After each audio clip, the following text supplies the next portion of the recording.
Good afternoon, everyone, and thank you all for joining us. My name is Peter Werthe with the Santa Clarita Valley Chamber of Commerce, and I'll be your moderator this afternoon. I'd like to first welcome and thank each of the candidates for being here. The Chamber established the criteria in order to be eligible for our forum, and 6 out of the 9 candidates qualified. And I'd like to thank you all for virtually attending and being here with us this afternoon. For those of you who submitted questions ahead of time, we thank you and have done our best to include your questions in our queue. We still encourage you to use your chat feature to submit questions throughout the forum. We'll do our best to incorporate them as we go on. If you're experiencing any technical difficulties, please email hello@scvchamber.com. We are monitoring that email account live. For those of you watching, we've already gone in detail over the forum rules with our candidates, but we're going to go ahead and review the basics with you all. Each candidate will be given 2 minutes for opening remarks. I will be letting each candidate know when they have 30 seconds left and when it is time to wrap up. When questions are asked, responses will be kept to 90 seconds.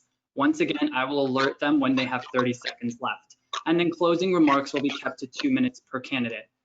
Timing will be strictly controlled to ensure we get through enough questions and everyone has time to answer.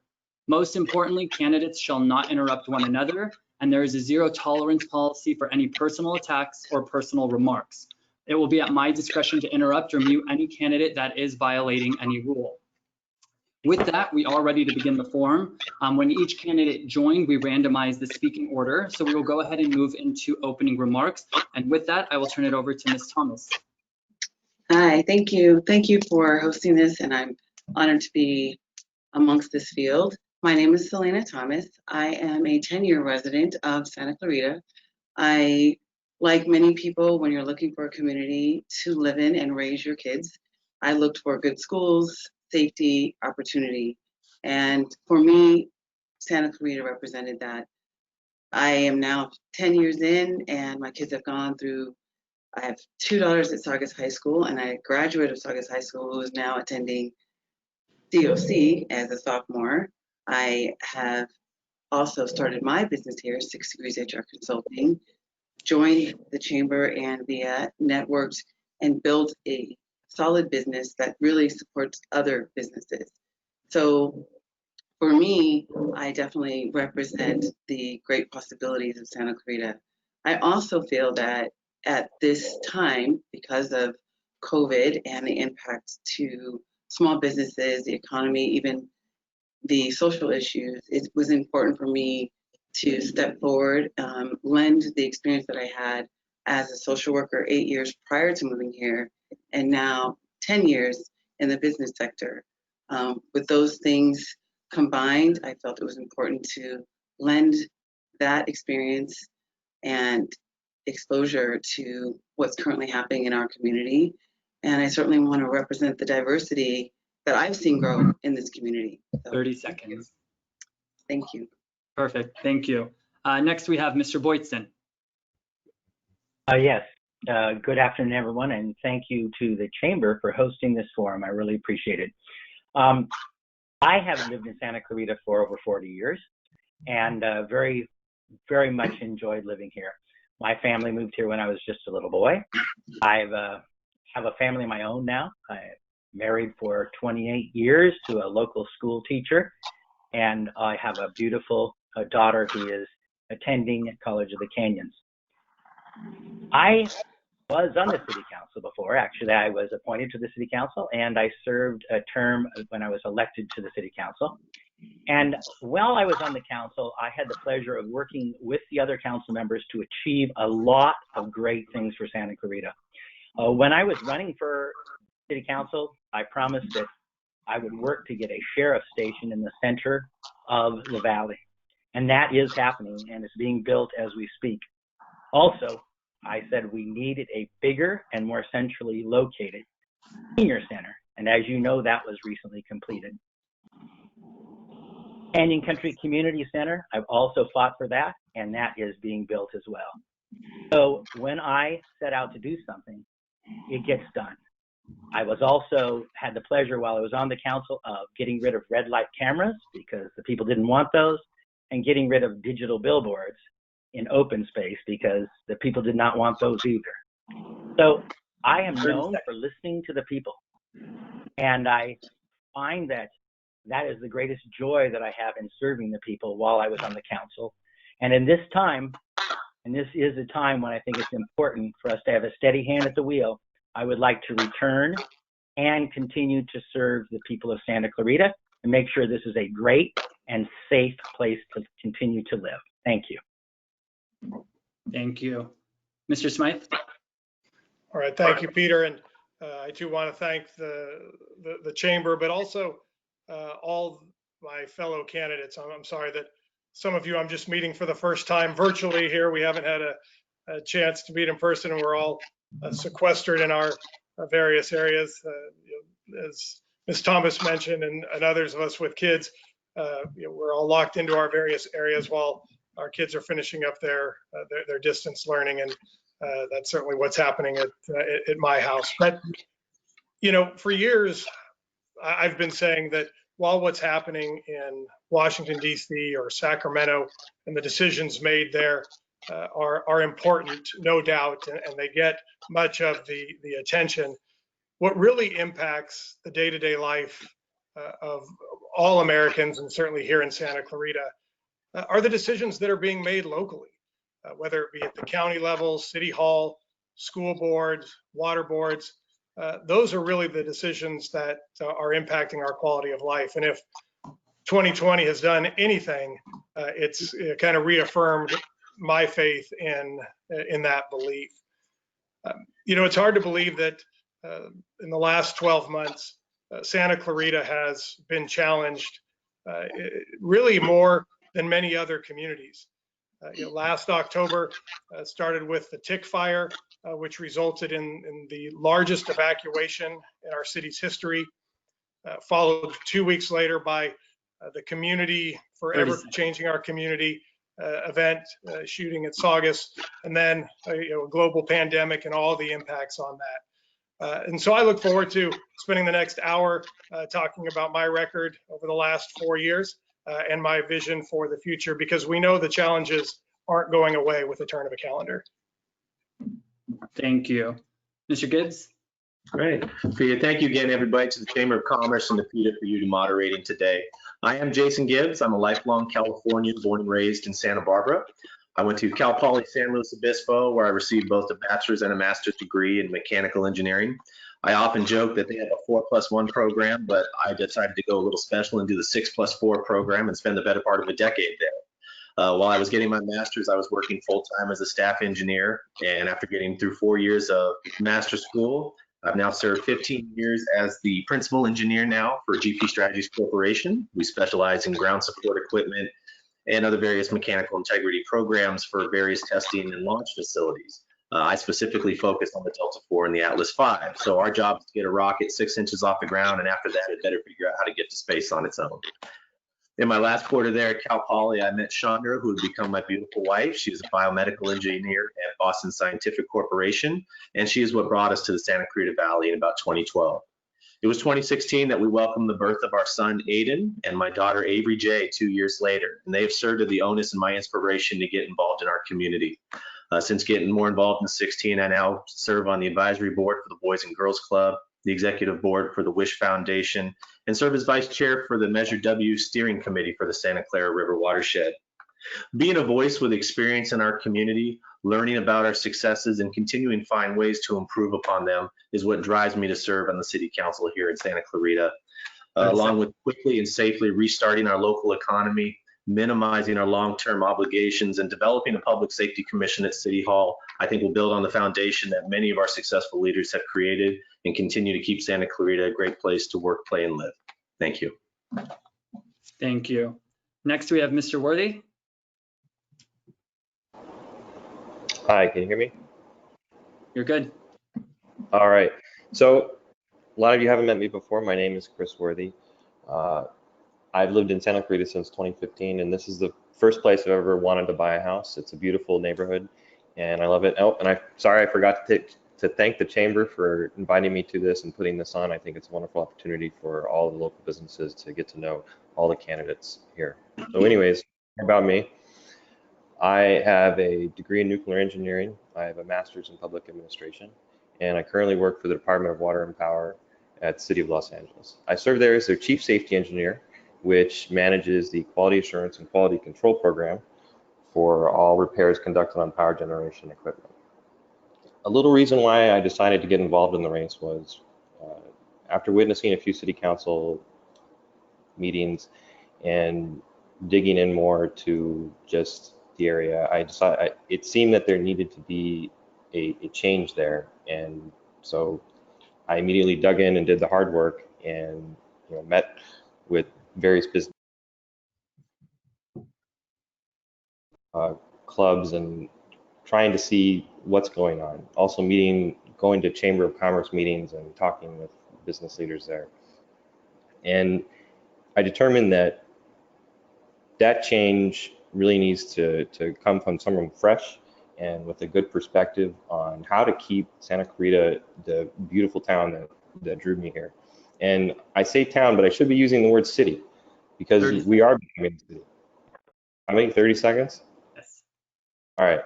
And we need to realize that these changes are going to be painful unless we have the right type of leadership that can get us through it.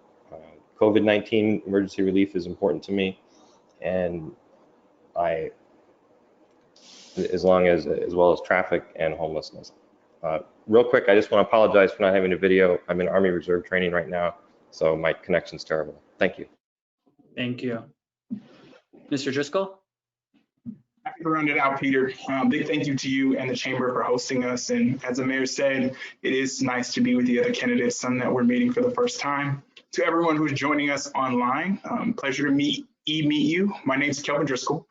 Much like the other candidates, I've been in Santa Clarita, moved here in 2016. My wife, Javane, and I are both public servants, both social workers by training. I received a master's degree in social work and a master's degree in public administration from USC. Shortly after that, started my public service career in the nonprofit sector, helping homeless women and children move off the streets and into homes. For the last 7 years, I've been an employee of the County of Los Angeles, where I've had the opportunity to work in 5 different county departments, starting first with the mental health department, then on to the probation department and our central human resources department, then was deputy to LA County Supervisor Janice Hahn, where I advised the supervisor on matters of human services and child welfare, to my current position now with the Department of Public Social Services. I bring up that experiences because I think that it's prepared me for this moment. I see this election as a stark choice. It is the choice between leadership that is reactionary and leadership that is progressive and willing to set forth the vision for what our city will be in the future. No doubt, as you've heard the other candidates mention today, we have extraordinary challenges in front of us. A global pandemic that none of us saw coming, that has exacerbated inequalities in our education and in our economic systems. We also have extraordinary homeless and housing affordability challenges, as well as racial equity issues that are bubbling to the top of the surface. I believe it's going to take vision. It's going to take lived personal and professional experiences to create and build the best version of our city. Thank you again to the Chamber and to the fellow candidates. I look forward to our conversation today. Perfect. Thank you all. And so with that, we're going to go ahead and move into our question portion. As a reminder, you do have 90 seconds. I will let you know when you have 30 seconds left. With that, we're going to start with Mr. Boydston. Your time will start as soon as you begin speaking.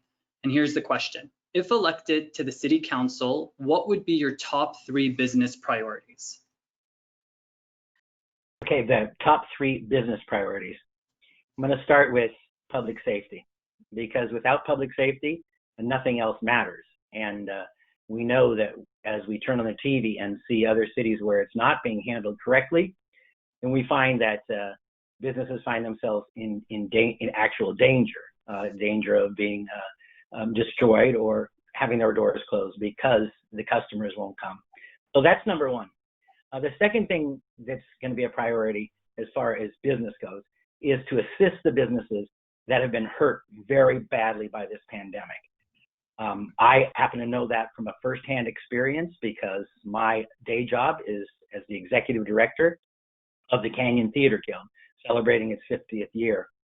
But this year, 6 months ago, the governor and the government closed us, and we have not been allowed to open up. And I am not the only one in that position.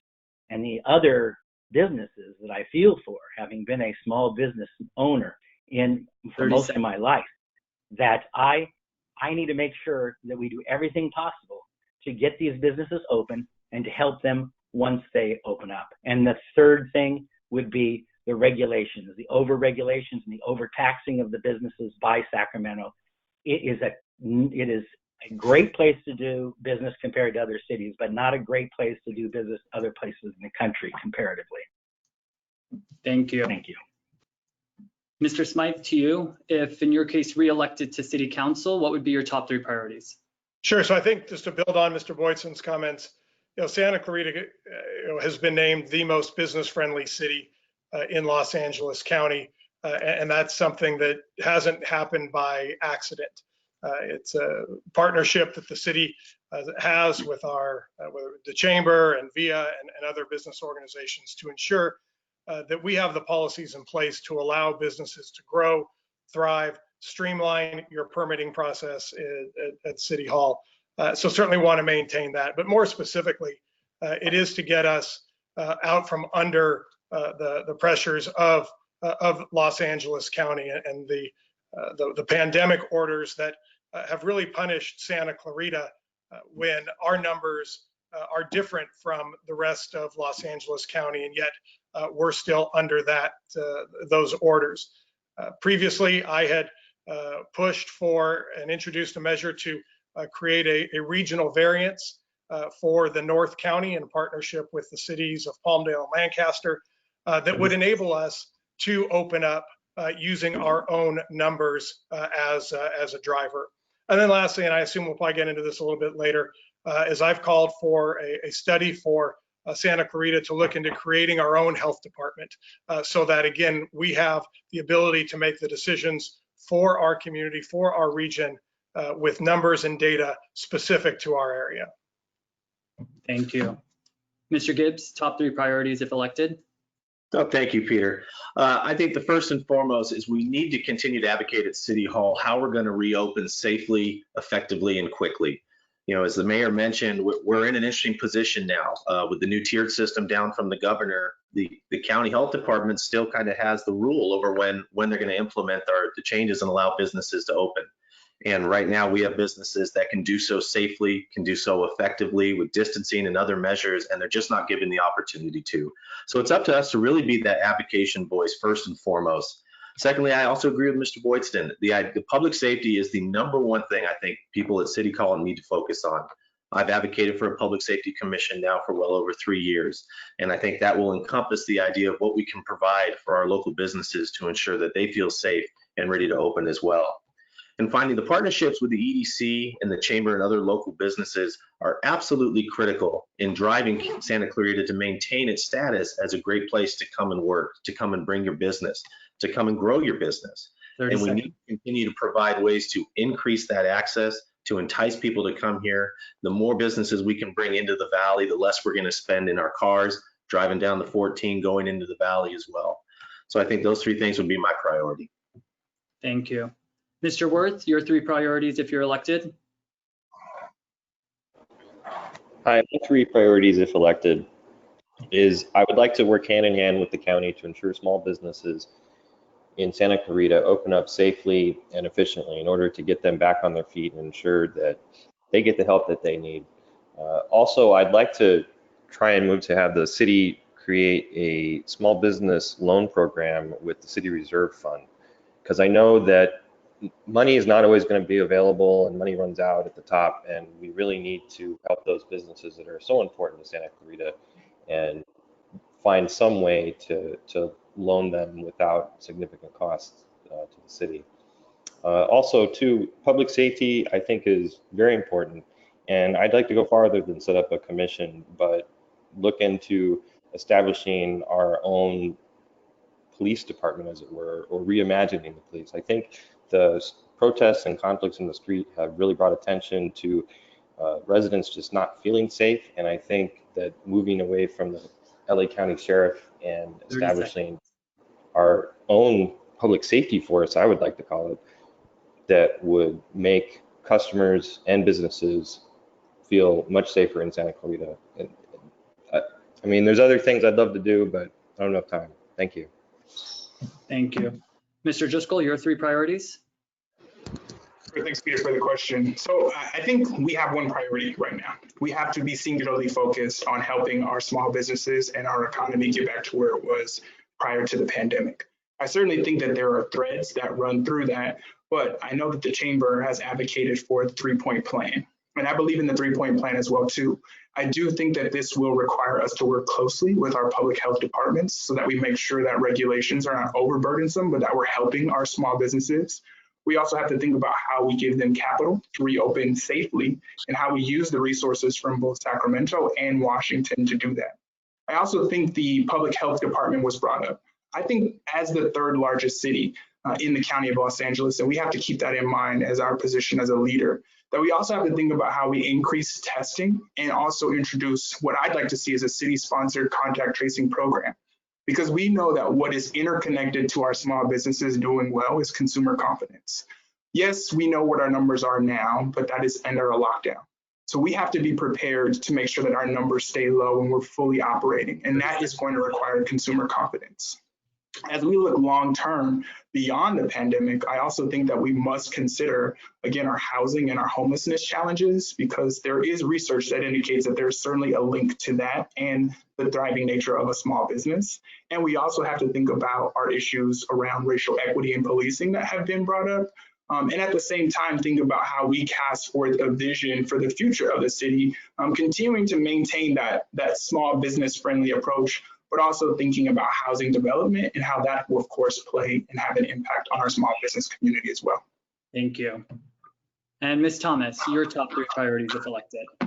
Yes, thank you. As a business owner that supports small businesses, I think to everyone's point, our priority is to get our businesses back together. But to be more specific, I would look to lead a business coalition or collaborative of businesses that can speak to their exact needs with respect to reopening, with respect to their revenue needs, how their employees have been affected and how to re-engage them. I think they can speak best for the specific different industries that they would have to account for regulatory agencies, meaning there are some industries that have been hit harder than others. There are people that have had to go underground to work. And speaking of salons, estheticians, what happens when the seasons change and we're not able to, work outwardly? The second would be definitely to, and watching the chamber meeting yesterday, enhance the Human Relations Committee. I'm pleased to see that that's back. I would definitely want to enhance on that, and especially return our kids to school safely. With school-age kids, I want to see them return to school safely, and of course, organize sports. Thank you. Perfect. Thank you. So our next question, we're going to go ahead and start with Mr. Smyth. The COVID-19 pandemic has had a very negative impact on local businesses, especially with the continuing changes in the health department directives and the still unknown duration. So some businesses are still closed, most are at limited capacity, and others are struggling with the economic recession. What is your position on businesses being able to operate safely during this crisis? Right. So I think that's the one advantage of being the incumbent is, you can see my record and my position. Early on, like I said before, we joined with Palmdale and Lancaster to use the Santa Clarita or the North County numbers to help for businesses to open, yes, safely, responsibly. Every meeting that I have with business owners all make that point. For example, when I met with a number of salon owners, they pointed out that prior to the governor's renewed shutdown in July, they were in compliance. And even prior to that, the only 2 issues that they hadn't been in compliance before COVID was requiring using face masks or temperature checks. And so an overwhelming number of the businesses want to open, and they want to open responsibly. And I think it's important that that governments recognize that and really recognize the impacts of what these closures are doing. And I don't necessarily believe that that's always the case in Sacramento or in downtown Los Angeles. But if you're on Main Street here or Main Streets in other parts of the city, it's a real, or other parts of the county, it's a real challenge. And when you have such inequity, when some counties are opening up further than others, that's only going to further drive our businesses out of business and cause a greater long-term impact where they may not be able to come back. Thank you. Mr. Gibbs, with businesses struggling right now, what's your position on businesses being able to operate safely during this pandemic? I think they absolutely need to, and it should be one of our primary focuses going forward. You know, early on, there was a meeting where when this first broke out, there was a big discussion on what was essential and what was not. And in one of the phone calls that I was on, there was a lady who owned a flower shop, and she called in and said, you know, I wasn't sure if I was an essential business or not. And I remember there was a lot of laughter on the phone, and a comment that was made was, how could a flower shop ever be considered essential?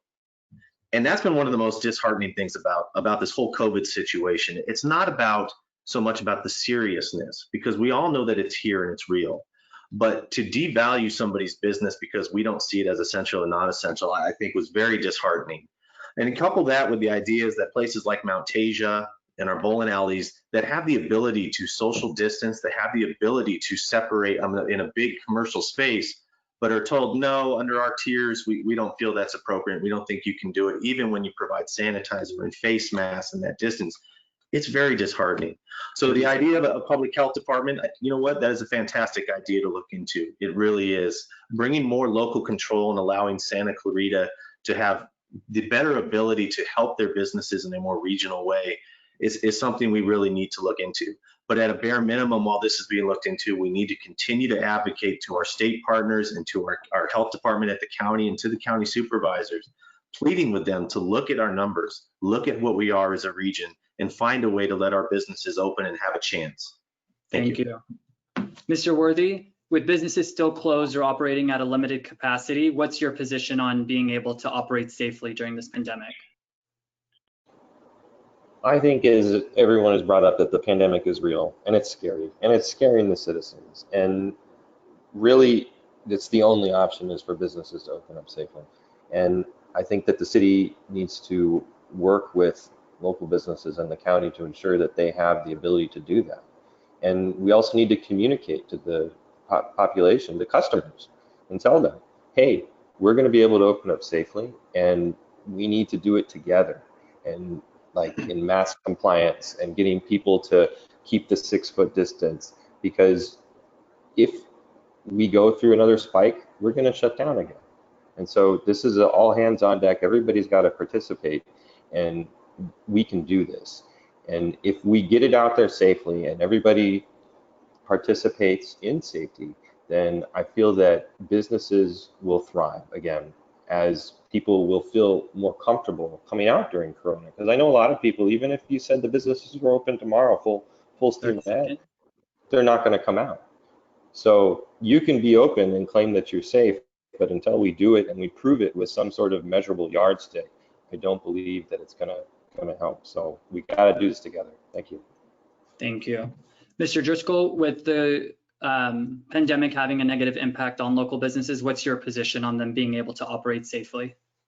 Yeah, Peter, I mean, I feel like I want to answer your question and go, yeah, they should reopen. I think that's essentially what you're going to hear from every candidate on this panel. I think the tough, more complex question is, how do we do that? Certainly, we know that when our small businesses thrive, our community thrives. It's pretty simple. I think we just have to think about how we make that happen. You know, often our relationship with the county is brought up, and even our relationship with our county's health department is brought up. You know, I was taught you do better with honey than you do with vinegar. And certainly I think my experiences at the county level have taught me about navigating that governance. But to Chris's point, I don't want us to underestimate consumer confidence here. I think we have to think about these issues hand in hand. We have to think about how we support small businesses, and even in an interim when they can't thrive, what does that support look like? Everything from regulations to capital and financial. And at the same time, how do we instill the confidence in our neighbors that it's okay and it's safe to go outside? Again, I think it's one thing to look at our numbers now in a shutdown status. I think the harder task that we're going to have to think about is, what do our numbers look like when we fully reopen, and have we done enough to make sure that we don't have to relearn the same lessons that we just learned when we opened too quickly? Thank you. Ms. Thomas, your position on businesses being able to operate safely?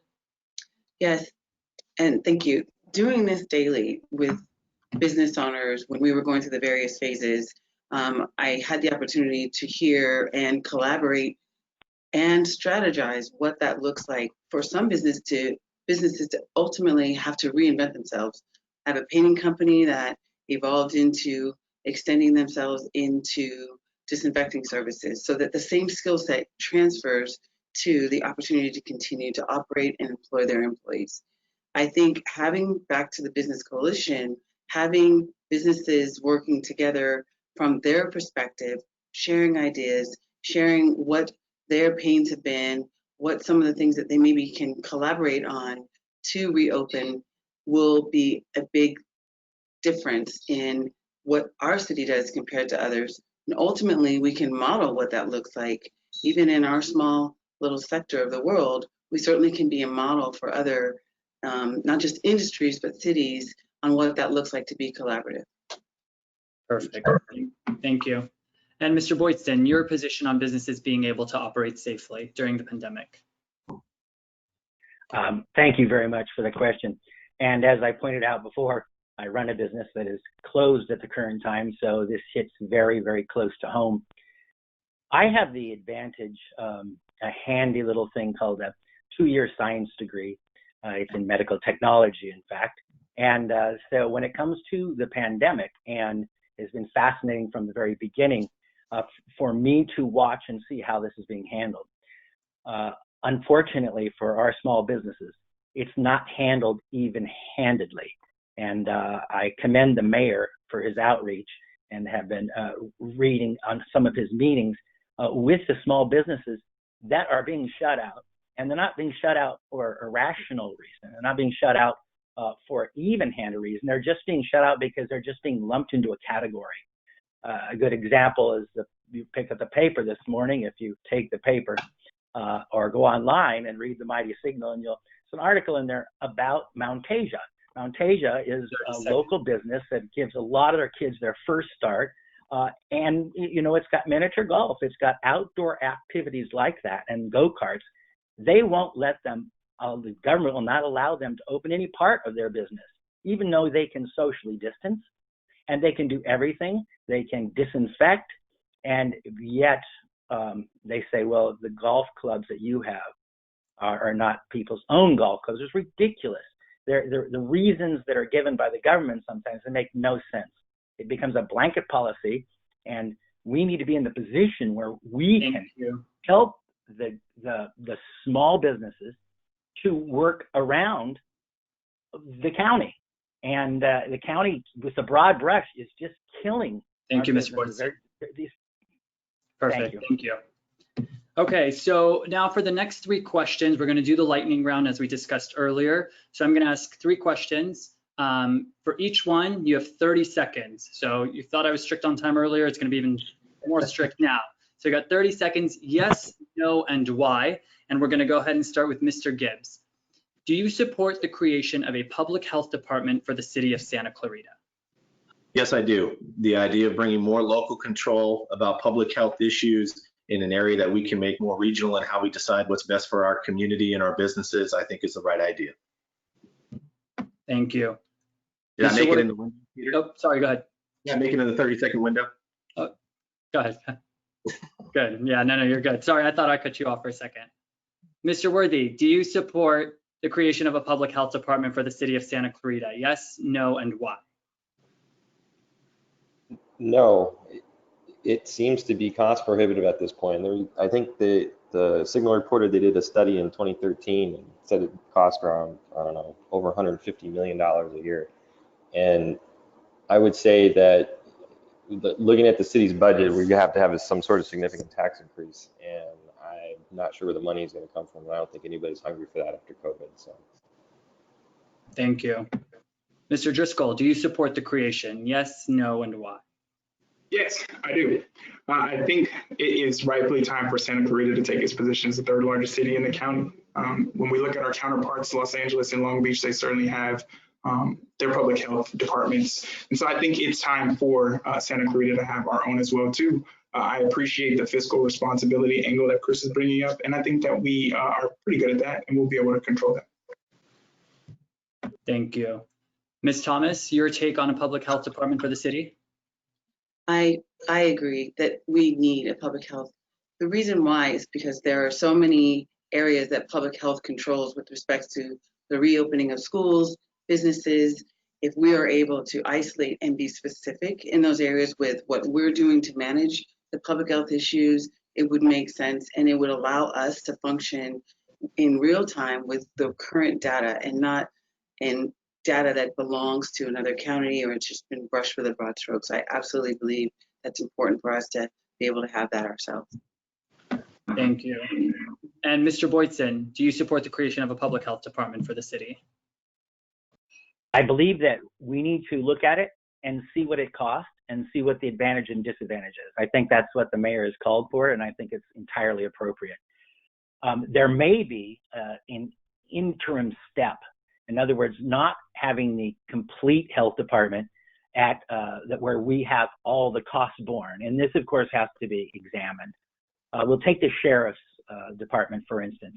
The sheriff's department is a contracted entity that we contract with the county. And so, but we have our own chief of police, as it were, for City of Santa Clarita. And so we are able to get what we want and what we need, but we don't have to pay the full price that would be if we had our own police department. Thank you, Mr. Boydston. A similar thing with the county might be a great idea. So I'm looking forward to looking into that. Mr. Smyth, we know your position on it, but we'll give you 30 seconds. Well, thank you. For those of us over a certain age, I feel like I'm on the episode of Friends where they did the lightning round to determine which apartment everyone was going to live in. But I digress. I very much appreciate the comments from all of the candidates that bring up good points. And my intent of bringing forward the health department discussion was exactly that. Let's take a look with other cities like Pasadena and Long Beach, Los Angeles that have their own. And I'm certainly very sensitive to the point that Mr. Werthe brought about the cost. And I'm not naive to that, and that creating a new bureaucracy would have an impact. But I think if we needed any more validation was when last night when the Department of Public Health tried to cancel trick-or-treating. And I just think that with those types of decisions, it reinforces the need for us to at least take a look. It may not work out because of the numbers, but it's worth at least having that discussion. Thanks, Mr. Smyth. All right, next question. And we're going to start with Mr. Werthe on this one. So Prop 15 is on the November ballot, and that's going to raise property taxes on commercial businesses, and it may increase rents for small business tenants. So again, we'll start with you, Mr. Werthe. Do you support Prop 15? Yes, no, and why? Yes, I understand that Prop 15 is going to increase the cost to small businesses. However, the school funding is absolutely needed. And if businesses want good workers and good customers, they're going to need to pay for that infrastructure, and that's in education. And a smart populace is going to be a well-earning populace and a high-spending populace. Thank you. Mr. Driscoll, your take on Prop 15. Yes, and I'm going to try and pack a lot into 30 seconds here. I think Prop 15 represents a choice in priorities. Right, on one hand, we have to look at funding that we know is desperately needed by our schools and our local governments. And on the other hand, we're balancing taxing an economic and a small business entity that is already strained by the impacts of the pandemic. Ultimately, I think we have to take the long view here, as you heard Mr. Werthe say, and look at our workforce, which we know is not prepared to take on the demands of a 21st century economy. So while I know it's going to be a controversial choice, I would encourage the public to think about those two issues. Thank you. Ms. Thomas, your take on Prop 15? Thank you. I oppose Prop 15, and the reason being is that the small business sector has already been hit hard enough. I know that we've found and we created previously other means and methods to support our schools. As a daughter of a principal and retired superintendent, I understand the value of schools being funded properly. However, at this time, in this climate with our recovery, I don't think it would be wise. Thank you. Mr. Boydston, your position on Prop 15? Absolutely not. Another terrible idea. what it is, and most people that are not into business may not know this, but most businesses sign what's called a triple net lease. And that means that the small business is responsible, and it's not a matter of they might go up. No, your cost of doing business is going to go up because you're going to have to pay the taxes as a small businessman. And that's just going to be passed on to the customer. And so it is not good at all for California. And I am completely opposed to any tinkering with Proposition 13, which was an excellent idea when it was put in, is still working well. And I do not think we should be considering this split row. I think it's a terrible idea. Thank you. Mr. Smyth.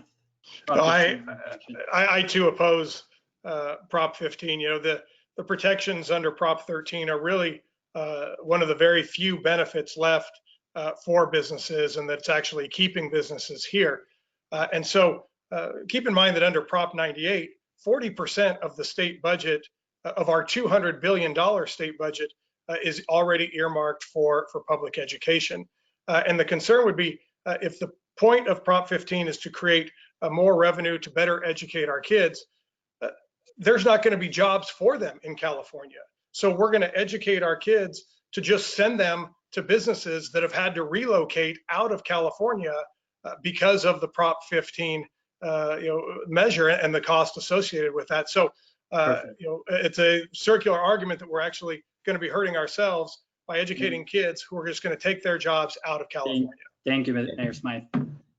Mr. Gibbs, your take. Thank you, Peter. Not only do I oppose, I vehemently oppose Prop 15. I've been opposing Prop 15 for 2 years since we started to see the first version, then the second version that got approved just this year. Mayor Smyth hit it out of the park. California is one of the most expensive places to do business. It's becoming one of the most expensive places to live. If we're going to continue to take money now and impose an every 3-year new tax revenue and new tax rate on our local business commercial properties, then when we're educating our kids, there's going to have to be a class on which state do you want to live in when you actually have to go get a job. So I don't support Prop 15. Anything to mess with Prop 13 from 1978 is just a bad move in my opinion. Thank you. All right, we have our last question for the lightning round. We're going to start with Mr. Driscoll. Again, you have 30 seconds. So as you know, AB 5 was signed into law earlier this year, which had to do with the independent contractors. A lot of the app-based rideshare program or companies all came together to now put a ballot measure for us to vote to allow for independent contractors when it comes to ride sharing, which is Prop 22.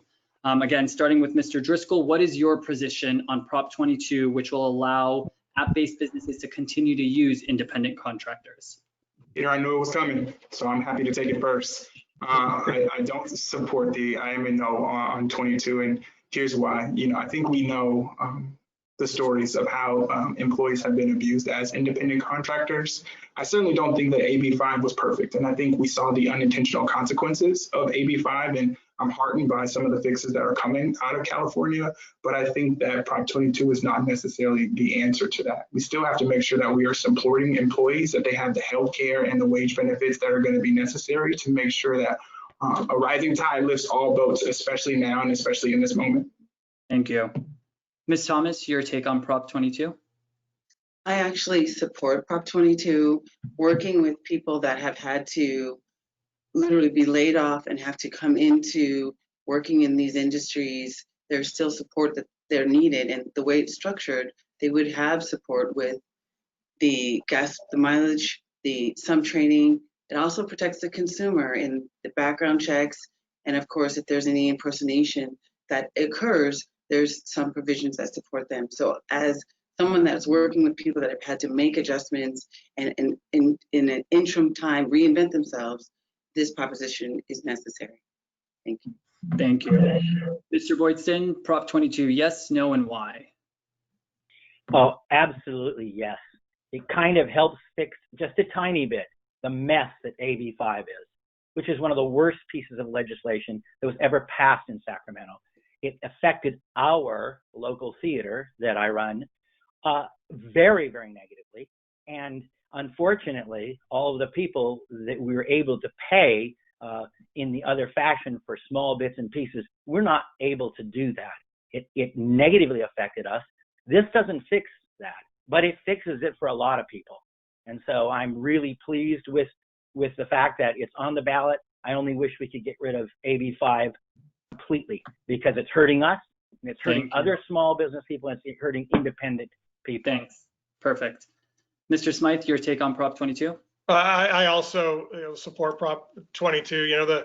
What you saw just in this last legislative session with the quote unquote fix of AB 5 was really a lot of cherry picking of which businesses were going to get that exemption and which businesses weren't by the legislature. And so those that have a stronger lobbying arm or better connections in the state capitol have a better chance to get those exemptions, kind of similar to Mr. Gibbs' points about what is an essential business. So at least by Prop 22, while it's not a complete fix of AB 5, it does provide some clarity that's desperately needed. Thank you. Mr. Gibbs, your take? No, thank you, Peter. Again, Mayor, I think the mayor hit this one on the head again. AB 5 was a bad piece of legislation, but what made it worse is when we were on an advocacy trip with KHTS up to Sacramento, that decision had just come down from the state Supreme Court. And one of the people asked, who's going to get selected as being opted out? And the gentleman who gave the presentation kind of chuckled and said, whoever's got the ear of the legislature. And that's the problem. You have businesses, people that are running as ICs, maybe that's what's successful for them. And if you take that option away and want them to run a business model that they can't operate under, then you're just hurting everybody in a state that's already struggling. So I support Prop 22. Perfect. Thank you. Thank you. And Mr. Werthe, your take on Prop 22? Can you hear me? Yep, you're good. All right. So no, I can't support Prop 22 in good conscience, as I am a proud union member. I understand the plight of workers, especially those quote unquote contractors in Uber and all those other wonderful app things we enjoy, but it's hurting them, and it's only going to continue. And I think the legislature did a good first step, and it can be amended and changed to accommodate small businesses. However, we need to stop them at the door. This has got to stop somewhere. Perfect. Thank you. Thank you guys for that lightning round. We're going to go back to our normal criteria for the questions. You have 90 seconds. I'll let you know when you have 30, and then when it's time to wrap up. And we're going to start with Ms. Thomas on this one. Do you believe the city's efforts to protect local businesses during the BLM protests were appropriate? Please let us know if you would have done anything different in respect to the business community. Go ahead. So certainly that was a very difficult time for all of us to witness. And there was a lot of reaction, not just about the movement itself, but the response from the city. I think that's really important as why the Human Relations Committee is being re-engaged, so that these issues can be presented and discussed.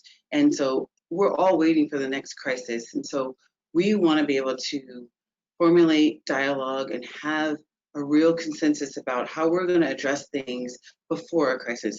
If we're doing them at a 10 in a crisis, then we later can step away and be at odds about just the response to the response. So I feel that it was a very sensitive time for everybody. For myself, my office is just down the street from where that area was, and it was, already difficult to operate with COVID, and then of course the response made it even more difficult. So that's my response. Thank you. Thank you.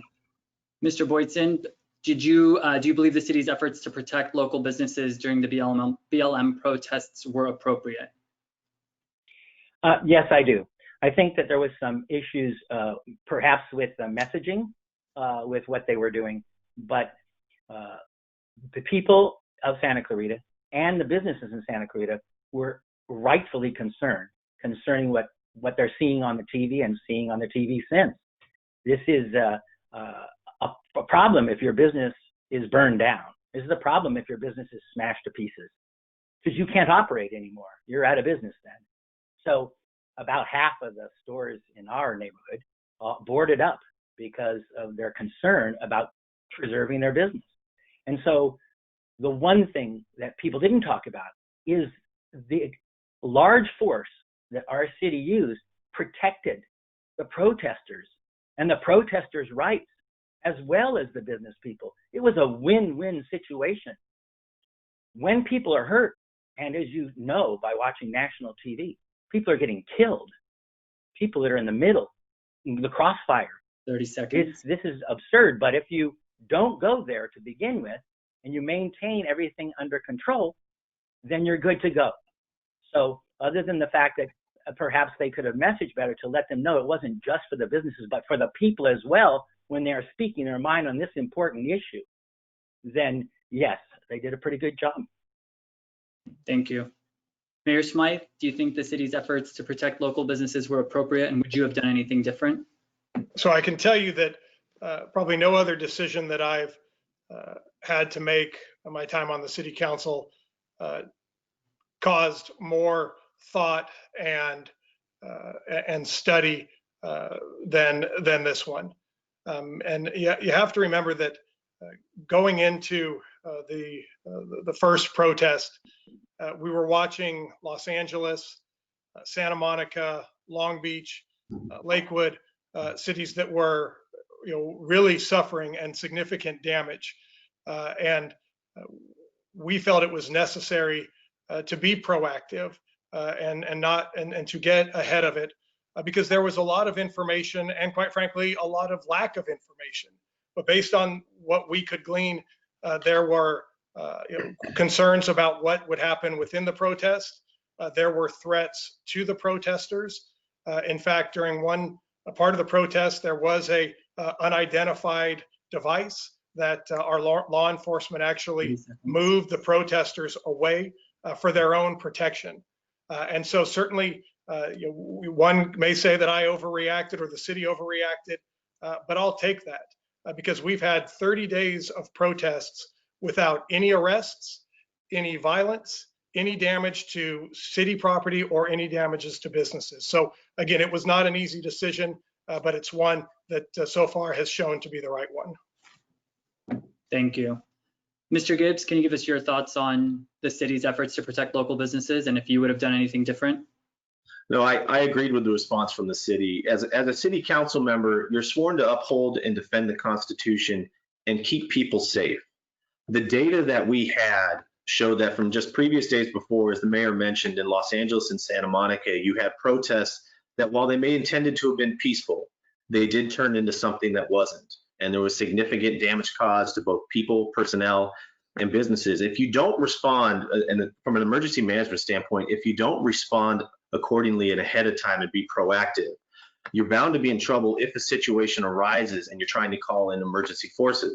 For example, in Santa Monica, when they called out and reached out for help, they couldn't get it from some of the local cities. They brought in the sheriff's department out of Santa Barbara. And the time it takes for them to get there, you already have a situation that was escalating and got much harder to control and take advantage of. But it's not just that. Our public safety officers are not there to oppose or support a political message. They're there to protect messengers. They're there to protect people and to protect businesses. And if you saw during that day, while there were tense times, and there was one brief altercation that we saw with a gentleman in a truck, the sheriffs immediately stepped in between both the protesters and this one gentleman and kept a situation that could have escalated very quickly and brought it back down and allowed the protesters to continue to give their message out safely.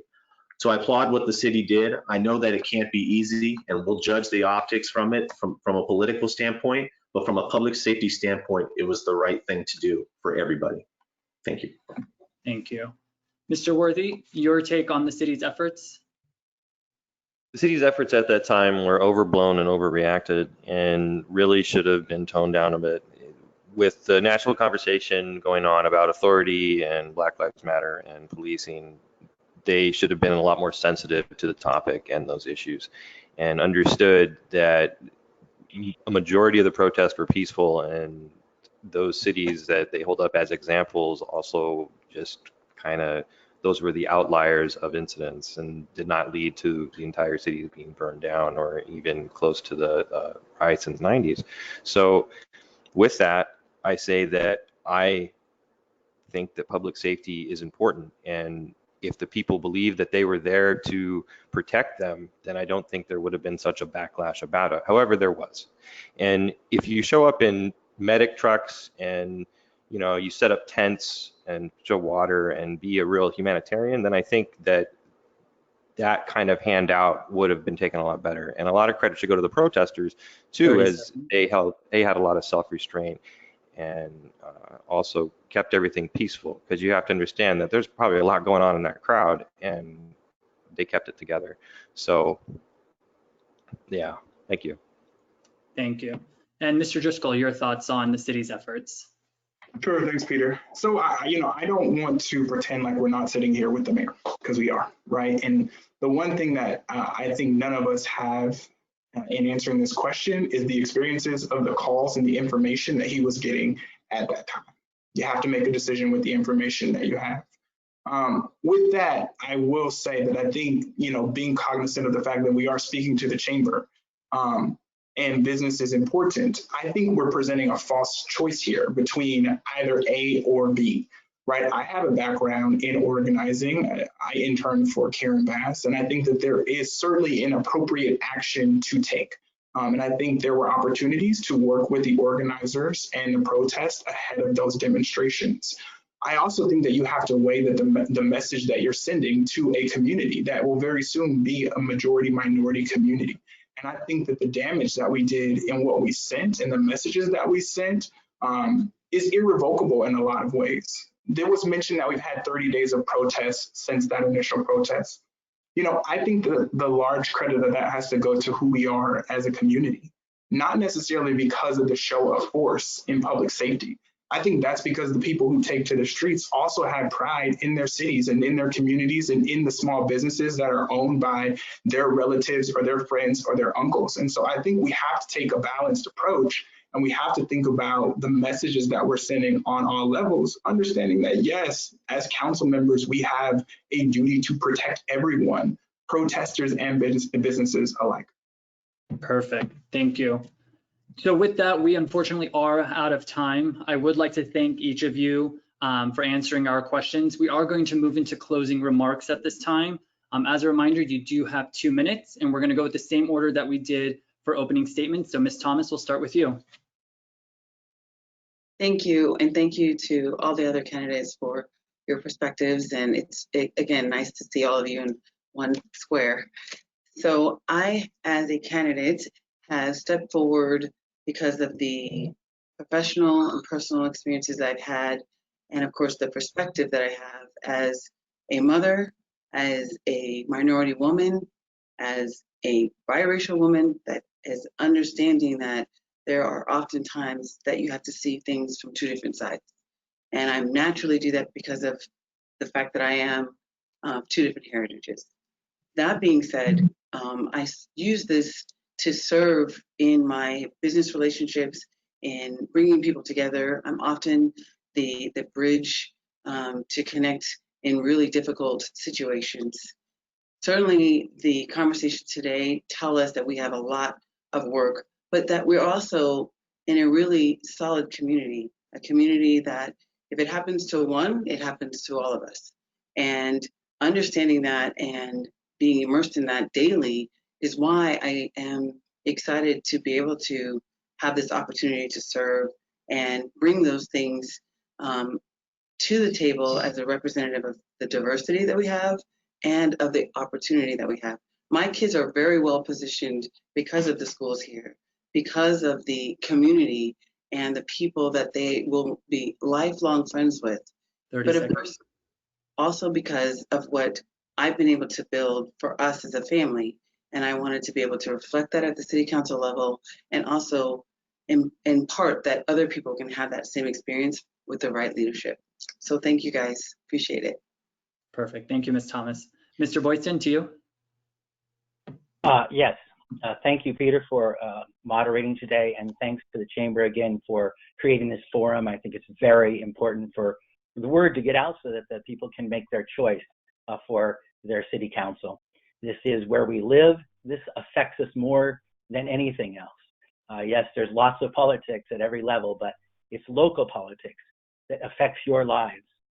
I think most of us moved here from someplace else, and I think most of the people that live here, they came to Santa Clarita because it's safe, it's clean, and it's a great place to raise a family.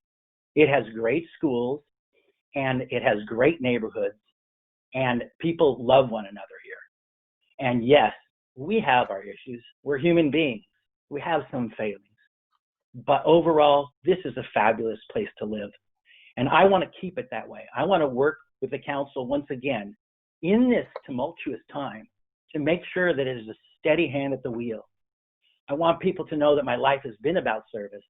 I served my country for 4 years in the Air Force. And then for the last 22 years, I worked for a nonprofit. And it's not a government nonprofit. It's not 100,000 or 200,000 a year. But it is for service to the community and the youth in our community who are our future. And that is what I'm about. I find that, I would like to say that faith, and family, community, and country, 30 seconds. those are the stars that I steer by. So I ask each and every one of you for your vote. And I commit to you that I will take this love that I have for this community and make sure I do everything to make sure this still is a great place to live and will continue to be so. Thank you, and God bless all of you. Thank you. Mr. Smyth?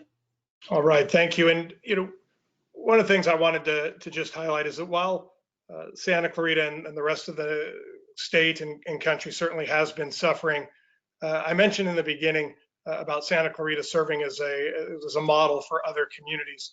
So I just wanted to talk about some of the things that have happened over the last 4 years, but even more specifically the last year. We've kept moving forward. And some of the reasons we've been able to do that is because of the long-term fiscal discipline that we've had at City Hall. You may have heard earlier this week that the city of Los Angeles is going to lay off 15,000 employees. The city of Santa Monica has a $200 million budget deficit. Santa Clarita is not laying off any employees. We're able to absorb the current budget hit. And not only that, we're able to continue to move forward, moving forward with the community center in Canyon Country, the new sheriff station in Canyon Country. We opened up the largest all-inclusive play structure in northern Los Angeles County at Canyon Country Park. We opened up a new fire station this year.